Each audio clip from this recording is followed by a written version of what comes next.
हम्म. काय होईल जर आपण असा विचार केला की डॉलरच्या तुलनेत आपला भारतीय रुपया 100वर जाणं ही घाबरण्याची गोष्ट नसून भारतासाठी एक मोठी सुवर्णसंधी असू शकते? हो, हे ऐकायला सुरुवातीला थोडं विचित्र आणि म्हणजे धक्कादायक नक्कीच वाटेल. अगदी. पण आज आपण या सखोल विश्लेषणामध्ये याच विषयाच्या अगदी मुळाशी जाणार आहोत. म्हणजे बघा, जेव्हा आपण बाजारात जातो आणि एखाद्या मोठ्या दुकानात कपड्यांवर किंवा वस्तूंवर मोठा सेल किंवा सवलत असल्याचा फलक पाहतो, तेव्हा आपली पहिली प्रतिक्रिया काय असते? साहजिकच आपण त्या दुकानाकडे आकर्षित होतो. बरोबर. 20-30% सवलत असेल तर आपण आनंदाने खरेदी करतो.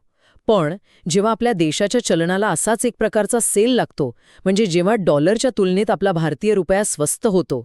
म्हणजे जसं एका डॉलरसाठी 83 रुपयांवरून 96 रुपयांपर्यंतचा प्रवास. हो, अगदी तेच.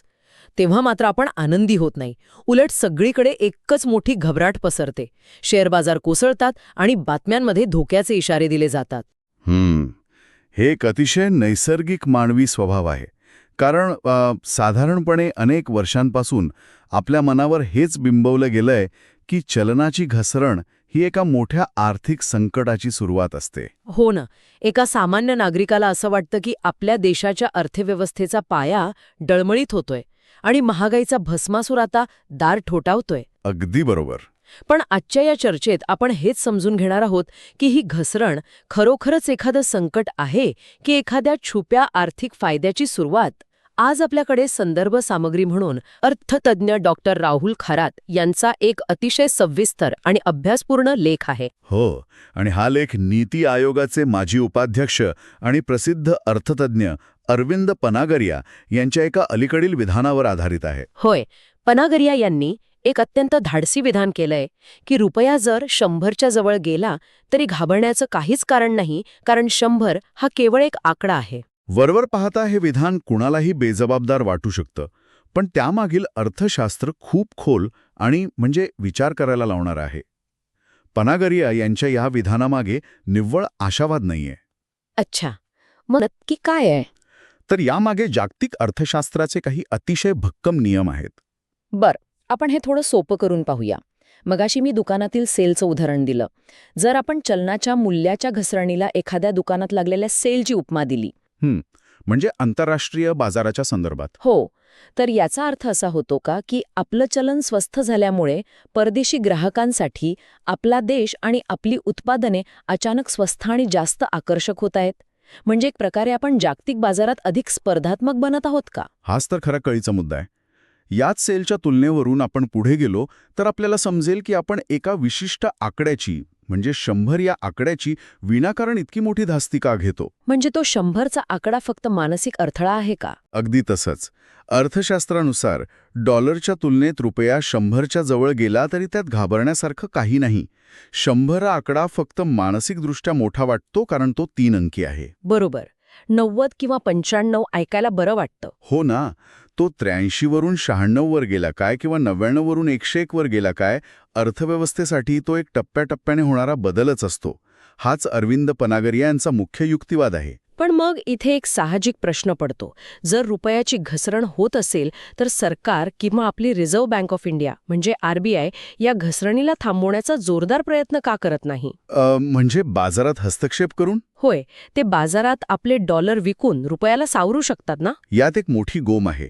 पनागरिया यांचा मुख्य इशारा असा आहे की केवळ मानसिक किंवा राजकीय समाधानासाठी आपण आपला मौल्यवान परकीय चलनसाठा खर्च करू नये. फॉरेन एक्सचेंज रिझर्व्हज ज्याला आपण म्हणतो. हो, फॉरेन एक्सचेंज रिझर्व्हज हा साठा म्हणजे देशाच्या आपत्कालीन बचतीसारखा असतो. फक्त रुपया मजबूत दिसला पाहिजे या खोट्या प्रतिष्ठेसाठी कोट्यवधी डॉलर्स बाजारात विकून रुपयाला एक कृत्रिम आधार देणं अर्थव्यवस्थेसाठी दीर्घकाळात अत्यंत हानिकारक ठरू शकतं. म्हणजे एखाद्याने फक्त शेजाऱ्यांना दाखवण्यासाठी कर्जावर महागडी गाडी घेण्यासारखं आहे. आतून खिसा रिकामा होत असतो. हे उदाहरण एकदम अचूक आहे. त्याऐवजी बाजाराच्या नैसर्गिक शक्तींना म्हणजे मागणी आणि पुरवठ्याला त्यांचं काम करू देणं हे दीर्घकालीन दृष्टिकोनातून अधिक टिकाऊ असतं. अच्छा. आणि विशेष म्हणजे पनागरिया स्पष्ट करतात की आजची भारताची परिस्थिती 2013च्या चलन संकटासारखी अजिबात नाहीये. 2013 मध्ये काय वेगळं होतं? मला आठवतंय तेव्हाही खूप गोंधळ झाला होता. 2013 मध्ये जेव्हा परदेशी गुंतवणूकदारांनी अचानक पैसे काढून घ्यायला सुरुवात केली होती, ज्याला टेपर टँट्रम म्हणतात. हो, तेव्हाची परिस्थिती खूपच खराब होती. अगदी. तेव्हा आपली अर्थव्यवस्था खूप नाजूक स्थितीत होती. महागाईचा दर खूप जास्त होता आणि आपल्याकडे परकीय चलनाचा साठाही मर्यादित होता. पण आज भारताची अर्थव्यवस्था जगातील सर्वात वेगाने वाढणाऱ्या अर्थव्यवस्थांपैकी एक आहे. म्हणजे आपला पाया भक्कम आहे आता. हो, आपली महागाई तुलनेने नियंत्रणात आहे. आपल्याकडे आज अब्जावधी डॉलर्सचा भक्कम साठा आहे. त्यामुळे आत्ताच्या या नैसर्गिक घसरणीकडे त्याच 2013च्या जुन्या आणि भीतीदायक चष्म्यातून पाहणं पूर्णपणे चुकीचं ठरेल. हे ऐकायला तर्कशुद्ध वाटतंय, पण तरीही सामान्य माणसाच्या दृष्टिकोनातून विचार करताना एक मोठी अडचण येते. कोणती अडचण?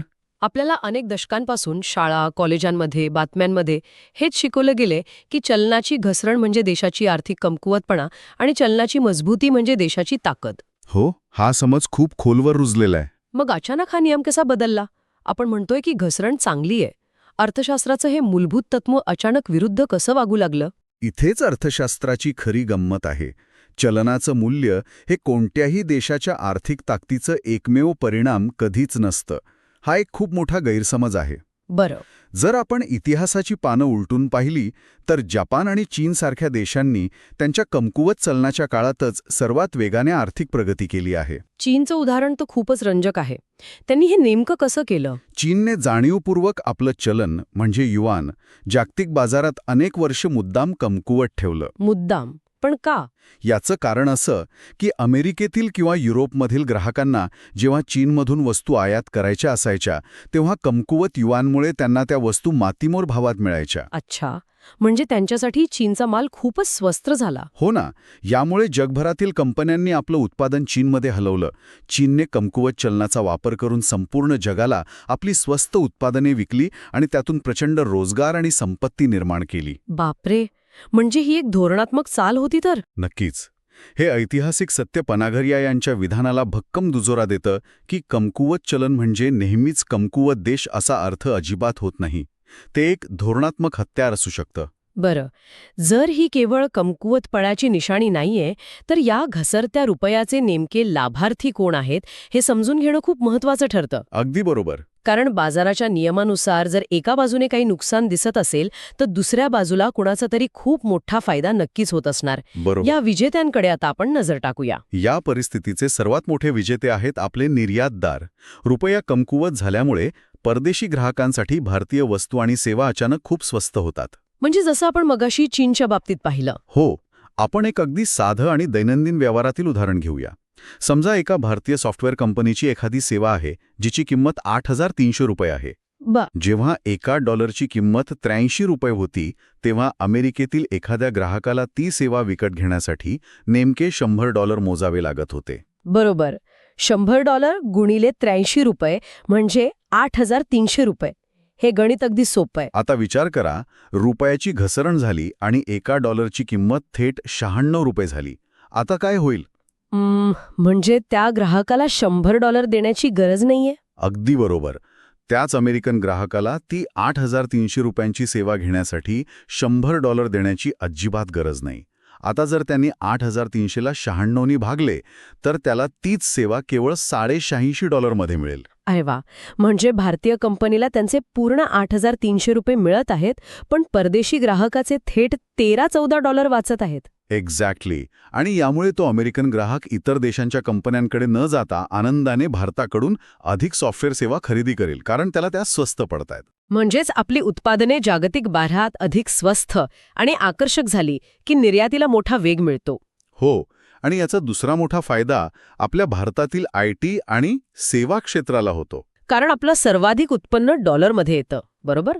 हो, IT क्षेत्राला तर याचा बंपर फायदा होतो. भारताला सर्वात जास्त परकीय चलन सॉफ्टवेअर, BPO आणि कन्सल्टिंग सेवांमधून मिळतं. हे उत्पन्न थेट डॉलरमध्ये येतं. म्हणजे त्यांना तर लॉटरीज लागल्यासारखं आहे. अगदी. समजा एखाद्या IT कंपनीचं अमेरिकेतील वार्षिक उत्पन्न $10 दशलक्ष आहे. जेव्हा डॉलर 83 रुपयांचा होता तेव्हा त्यांचं भारतीय रुपयांतील उत्पन्न 830 दशलक्ष रुपये होत होतं. बरं. आणि आता डॉलर 96 रुपयांचा झाल्यावर त्या कंपनीने एकही अतिरिक्त ओळ कोड न लिहिता, एकही नवीन क्लायंट न मिळवता त्यांचं तेच $10 दशलक्ष उत्पन्न थेट 960 दशलक्ष रुपये होतं. अरे बापरे. म्हणजे हा थेट 130 दशलक्ष रुपयांचा नफा आहे, तोही कोणतेही अतिरिक्त काम न करता. होय. आणि हा वाढीव नफा कंपन्या त्यांच्या विस्तारासाठी, नवीन कर्मचाऱ्यांच्या भरतीसाठी किंवा पगारवाढीसाठी वापरू शकतात. त्यामुळे अर्थव्यवस्थेत जास्त पैसा फिरतो. इथे एक आणखी वेगळा पैलू समोर येतो, जो खऱ्या अर्थाने रंजक आहे. मगाशी चीनच्या उदाहरणावरून माझ्या मनात एक विचार आला. कोणता विचार? जर आपण याचा थोडा वेगळा विचार केला तर कमकुवत चलन हे एका अर्थाने आयातीवर लावलेला एक अदृश्य कर किंवा इन्व्हिजिबल टॅक्स आहे आणि देशांतर्गत उत्पादकांना दिलेला एक मोठं बक्षीस आहे. तुम्ही हे अगदी अचूक शब्दांत पकडलत. आयातीवरील अदृश्य कर. हे कसं काम करतं ते पाहूया. जेव्हा रुपया कमकुवत होतो तेव्हा परदेशातून येणाऱ्या वस्तू भारतात खूप महाग होतात. म्हणजे ज्या वस्तू आपण आयात करतो त्या. हो. समजा चीनमधून येणारी एखादी प्लास्टिकची खेळणी पूर्वी 100 रुपयांना मिळायची. आता रुपया घसरल्यामुळे तीच आयात केलेली खेळणी 120 रुपयांना मिळू लागली. आणि जर आपल्याच देशातील एखादा स्थानिक खेळणी बनवणारा उत्पादक ती खेळणी 110 रुपयांना बनवत असेल तर साहजिकच लोक आता ती 120 रुपयांची चायनीज खेळणी न घेता 110 रुपयांची भारतीय खेळणी घेतील. बरोबर. कारण आयात महाग झाल्यामुळे स्थानिक उत्पादनांना आपोआप एक प्रकारची स्पर्धात्मक सवलत मिळते. यामुळेच मेक इन इंडिया आणि आत्मनिर्भर भारत यांसारख्या धोरणांना एक मोठा अदृश्य धक्का मिळतो. होय. आपल्या देशातील इलेक्ट्रॉनिक्स, वस्त्रोद्योग आणि वाहन उद्योगांमध्ये देशांतर्गत उत्पादनाला चालना मिळते, कारण आयात करणं परवडत नाही. आणि याचा पर्यटन क्षेत्रावरही सकारात्मक परिणाम होतो ना? नक्कीच. जर एखाद्या परदेशी पर्यटकाने $1,000 घेऊन भारतात फिरण्यासाठी येण्याचं ठरवलं तर पूर्वी त्याला त्या $1,000च्या बदल्यात 83,000 रुपये मिळायचे. आणि आता त्याला चक्क 96,000 रुपये मिळतील. हो. म्हणजे भारतात येऊन हॉटेल बुक करणं, प्रवास करणं, खरेदी करणं हे त्याला अधिक स्वस्त वाटेल. साहजिकच यामुळे भारतात येणाऱ्या पर्यटकांची संख्या वाढेल आणि पर्यटन क्षेत्राला मोठा फायदा होईल. हे सर्व ऐकायला खूप छान आणि आशादायी वाटत आहे. पण मला एक सांगा, हा केवळ एका अर्थतज्ज्ञाचा म्हणजे पनागरिया यांचा वैयक्तिक अंदाज तर नाही ना? नाही, अजिबात नाही. कारण अशा मोठ्या दाव्यांना काहीतरी ठोस जागतिक आर्थिक सिद्धांतांचा आधार असणं आवश्यक आहे. ऐतिहासिकदृष्ट्या अर्थशास्त्र याबद्दल काय सांगतं? हा केवळ एक अंदाज नाहीये, तर जगभरातील अनेक ऐतिहासिक सिद्धांत आणि अर्थतज्ज्ञांचे विचार या विधानाला भक्कम पाठिंबा देतात. सर्वात आधी आपण प्रसिद्ध अर्थतज्ञ जॉन मेनार्ड केन्स यांच्या सिद्धांताकडे वळूया. अच्छा, केन्सचा सिद्धांत काय सांगतो? केन्सच्या मते जेव्हा एखाद्या देशाची अर्थव्यवस्था संथ गतीने वाढत असते तेव्हा कमकुवत चलन हे एका टॉनिकसारखं काम करतं. टॉनिकसारखं कसं काय? कमकुवत चलनामुळे निर्यातीला अचानक मोठी मागणी मिळते. ती मागणी पूर्ण करण्यासाठी देशातील कारखाने रात्रंदिवस सुरू राहतात. उत्पादन वाढतं आणि पर्यायाने नवीन रोजगार निर्मिती वेगाने होते.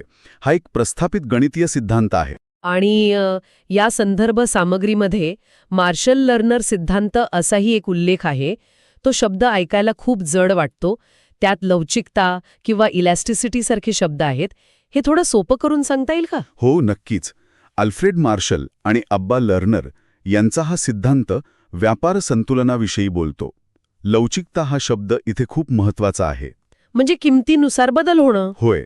लवचिकता म्हणजे बदलत्या किमतीनुसार आपल्या सवयी बदलणं. समजा पेट्रोलचे भाव दुप्पट झाले तरी आपण गाडी चालवणं किंवा कामावर जाणं लगेच सोडून देतो का? नाही. कारण ते अत्यावश्यक आहे. बरोबर. म्हणजे पेट्रोलची आयात लवचिक नाहीये, ती आपल्याला करावीच लागते. पण जर परदेशी चॉकलेट्स किंवा महागड्या आयात केलेल्या गाड्यांचे भाव वाढले तर आपण ते घेणं नक्कीच थांबू किंवा कमी करू. अगदी बरोबर पकडलत. मार्शल लर्नर सिद्धांत हेच सांगतो की जेव्हा चलनाचं मूल्य कमी होतं तेव्हा जर तुमची निर्यात आणि आयात किमतीनुसार बदलणारी असेल तरच तुमच्या अर्थव्यवस्थेला फायदा होतो. म्हणजेच आयात महाग झाल्याने लोक आयात कमी करतात. हो. आणि त्याचवेळी तुमची निर्यात स्वस्त झाल्याने ती झपाट्याने वाढते, ज्यामुळे देशाची व्यापार तूट आपोआप भरून निघते. याच सिद्धांतांच्या जोडीला मला या लेखातील जे कर्व सिद्धांतांचं उदाहरण खूप भारी आणि समजायला सोपं वाटलं. हो, जे कर्व थेरी खूप महत्वाची आहे यात. हे समजून घेण्यासाठी मी एक साधी तुलना करते. बघा, जेव्हा आपण पहिल्यांदा जिममध्ये जायला लागतो तेव्हा सुरुवातीचे काही दिवस काय होतं? पूर्ण अंग दुखतं, स्नायूंना त्रास होतो आणि असं वाटतं की आपण आणखीनच आजारी पडलो आहोत. हो, तो सुरुवातीचा त्रास खूप जणांना नकोसा वाटतो. पण जर आपण तो सुरुवातीचा त्रास सहन केला आणि जिम सुरू ठेवली तर काही महिन्यातच शरीर तंदुरुस्त होतं आणि ताकद वाढते. जे कर्व सिद्धांत अगदी ज्या जिमच्या उदाहरणासारखा आहे ना. हे जिमचं उदाहरण अत्यंत चपखल आहे. जे कर्व सिद्धांतानुसार अर्थव्यवस्थेचा प्रवास इंग्रजी जे अक्षराच्या आकाराप्रमाणे होतो. जेव्हा चलनाचं मूल्य कमी होतं तेव्हा जे अक्षराच्या खालच्या वळणाप्रमाणे सुरुवातीला अर्थव्यवस्थेला एक मोठा धक्का बसतो. म्हणजे जिममध्ये गेल्यावर सुरुवातीला होणाऱ्या अंगदुखीसारखा? होय, कारण रुपया घसरल्याबरोबर तुमची आजची आयात ताबडतोब महाग होते. जे तेल तुम्ही काल स्वस्तात घेत होतात त्यासाठी आज जास्त पैसे मोजावे लागतात. म्हणजे खर्च लगेच वाढतो. बरोबर. पण दुसरीकडे वाढलेल्या निर्यातीचा फायदा मात्र लगेच मिळत नाही. नवीन कारखाने उभे करायला, परदेशी ग्राहकांचे ऑर्डर्स मिळवायला काही महिने किंवा वर्षे लागतात. अच्छा, म्हणजे सुरुवातीला नुकसानच जास्त दिसतं. हो, त्यामुळे सुरुवातीला व्यापार तूट आणखी वाढते. हा त्या जेच्या खालचा भाग आहे. पण जसं काळ पुढे जातो तसशी निर्यात वाढू लागते आणि अर्थव्यवस्था जे अक्षराच्या वरच्या रेषेप्रमाणे वेगाने झेप घेते. हे खूपच भारी आहे. दक्षिण कोरिया आणि चीन या देशांनी हा जे-कर्व प्रवास प्रत्यक्ष अनुभवला आहे. सुरुवातीचा त्रास सहन करून त्यांनी दीर्घकालीन फायदा मिळवला. आणि मग यात नोबेल पारितोषिक विजेते पॉल क्रुगमन यांचे विचारही येतात.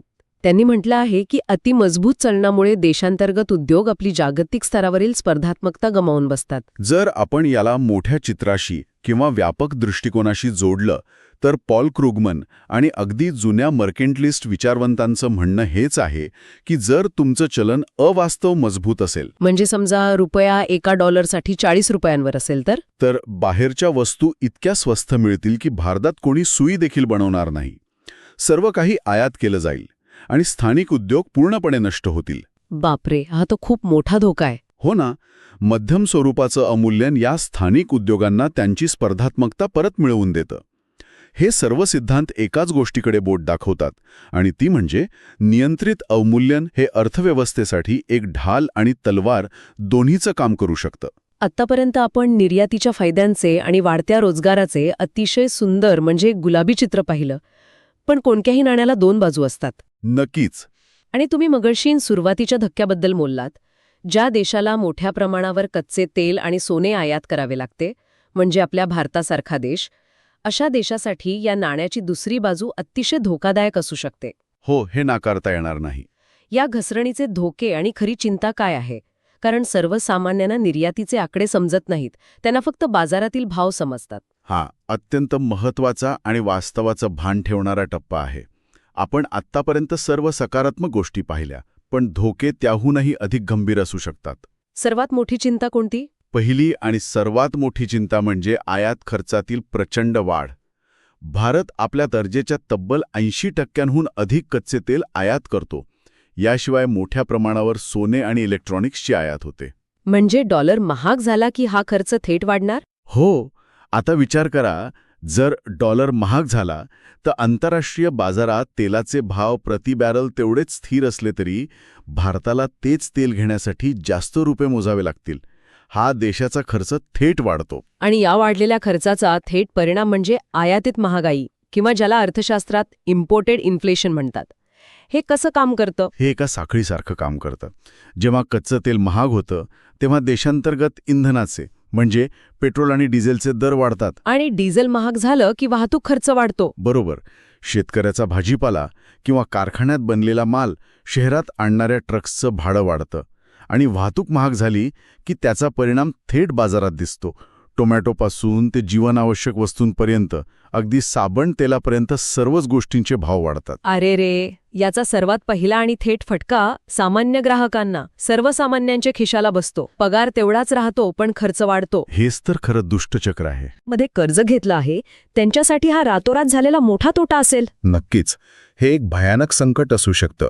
समजा एखाद्या भारतीय कंपनीने $1 अब्ज कर्ज घेतलं असेल. जेव्हा त्यांनी कर्ज घेतलं तेव्हा डॉलर 83 रुपयांचा होता.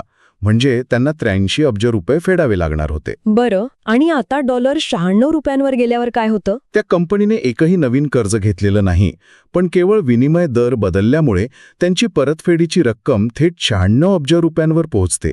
म्हणजे बसल्या जागी 13 अब्ज रुपयांचा खड्डा. अरे बापरे, हा तर खूपच मोठा फटका आहे. आणि जर ही घसरण अत्यंत वेगाने आणि अनियंत्रित पद्धतीने झाली तर काय होईल? जर रुपया वेगाने कोसळू लागला तर परदेशी गुंतवणूकदारांमध्ये मोठी घबराट निर्माण होते. त्यांना वाटतं की या देशाची अर्थव्यवस्था आता बुडणार आहे. आणि मग ते आपले पैसे काढून घेतील. हो, त्यांचा देशाचा अर्थव्यवस्थेवरचा विश्वास उडतो आणि ते आपले अब्जावधी डॉलर्सचं भांडवल भारतीय शेअर बाजारातून काढून देशाबाहेर नेऊ लागतात. यामुळे शेअर बाजार कोसळतो आणि देशात मोठी आर्थिक मंदी येऊ शकते. तर या सर्वांचा नेमका अर्थ काय काढायचा? एकीकडे आपण पाहतोय की कमकुवत रुपयामुळे IT कंपन्या नफ्याचे विक्रम मोडत आहेत. निर्यातीमध्ये वाढ होत आहे. स्थानिक खेळणी बनवणारे खुश आहेत. बरोबर. पण दुसरीकडे सामान्य माणसाने फक्त महाग पेट्रोल आणि वाढत्या महागाईचा भार का सहन करायचा? अर्थव्यवस्थेत हे संतुलन नेमकं कसं राखलं जातं? हा नफा आणि तोटा एकत्र कसा चालतो? खूप महत्वाचा प्रश्न विचारलात तुम्ही. यावरून एक अत्यंत कळीचा मुद्दा उभा राहतो आणि तो म्हणजे आपण कोणत्या प्रकारच्या घसरणीबद्दल बोलत आहोत. म्हणजे घसरणीचेही प्रकार आहेत. हो ना. तटस्थपणे विचार केल्यास अर्थशास्त्रात नियंत्रित घसरण आणि अनियंत्रित घसरण यामध्ये जमीन अस्मानाचा फरक आहे. अच्छा. दुखीचा धक्का तो पचवण्याइतकी मजबूत असते. म्हणजेच पनागरिया यांचं म्हणणं हे नाही की रुपयाने रोज कोसळत जावा. अजिबात नाही. त्यांचं म्हणणं हे आहे की जर घसरण टप्प्याटप्प्याने, सावकाश आणि बाजाराच्या नैसर्गिक ताकदीनुसार होत असेल तर तो धक्का अर्थव्यवस्था सहन करू शकते. आणि उद्योगांना त्या बदलानुसार स्वतःला सावरण्यासाठी वेळ मिळतो. अगदी बरोबर. आणि मग काही काळाने निर्यातीचे फायदे मिळू लागतात. पण जर घसरण अचानक, एका रात्रीत आणि अनियंत्रित असेल तर फायदे बाजूला राहतात आणि महागाई संपूर्ण अर्थव्यवस्थेला जाळून टाकते. म्हणजे आजच्या या सखोल चर्चेचा सारांश असा काढता येईल की रुपया डॉलरच्या तुलनेत 100च्या जवळ जाणं किंवा तो आकडा ओलांडणं हे स्वतःहून कोणतीही मोठी आपत्ती नाहीये. होय. जर ही घसरण टप्प्याटप्प्याने आणि बाजार आधारित असेल तर ते अर्थव्यवस्थेच्या दीर्घकालीन वाढीसाठी, निर्यातीला चालना देण्यासाठी एक अत्यंत प्रभावी धोरणात्मक हत्यार बनू शकतं. हो. खरी परीक्षा 100 या आकड्याची नसून भारतीय अर्थव्यवस्था या बदलाला, या सुरुवातीच्या महागाईच्या धक्क्याला किती सक्षमपणे सामोरी जाते याची आहे. आणि त्यातून स्वतःची निर्यात किती वेगाने वाढवते हेही महत्वाचं आहे. तंतोतंत. 100 या आकड्याची विनाकारण भीती बाळगण्यापेक्षा त्या आकडेवारीमागे लपलेल्या संधी ओळखणे आणि आपली अर्थव्यवस्था त्या संधीचा फायदा घेण्यासाठी किती तयार आहे यावर लक्ष केंद्रित करणं जास्त महत्वाचं आहे. हे सखोल विश्लेषण ऐकणाऱ्या सर्वांसाठीच अत्यंत महत्वाचं आहे, कारण चलनाच्या मूल्यात होणाऱ्या बदलांचा थेट परिणाम केवळ दूरच्या शेअर बाजारावर किंवा मोठ्या कंपन्यांवर होत नाही, तर तो आपल्या घरात पोहोचतो. अगदी रोजच्या जीवनात. हो ना. त्याचा परिणाम आपल्या नोकरीच्या नवीन संधींवर, परदेश प्रवासाच्या आणि शिक्षणाच्या खर्चावर आणि सर्वात महत्त्वाचं म्हणजे आपल्या रोजच्या इंधनाच्या आणि किराण्याच्या दलांवर होतो. बरोबर.